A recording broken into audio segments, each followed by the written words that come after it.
Heart failure अहिड़ी ड्रिघे मुद्दे वारी बीमारी आहे जंहिं दौरान जिस्म लाइ दिल मुनासिब मिक़दार में रत पहुचाइण खां क़ासिर थी वेंदी आहे। अहिड़ी सूरतहाल में दिल कम करण बंदि नाहे करे छॾींदी, पर अॻु जीअं बहितर नमूने कम न करे सघंदी आहे। इन बीमारी जो इलाज त न आहे, पर दवाउनि जी मदद सां इन खे वधण खां रोकियो वेंदो आहे।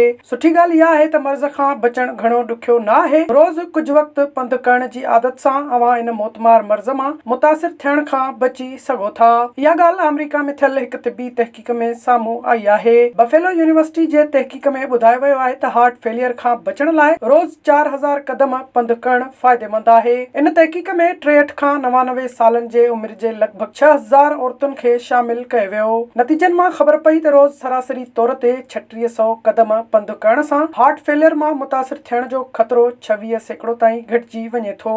मुहक़क़िक़नि ॿुधायो त उमिरि वधण सां सख़्त सरगर्मियूं मामूल बणाइण ॾुखियो थी वेंदो आहे, पर रोज़ 3 खां 4000 क़दम पंधु करणु ॾुखियो न आहे ऐं इन सां दिलि जी सिहत खे बि फ़ाइदो थिए थो।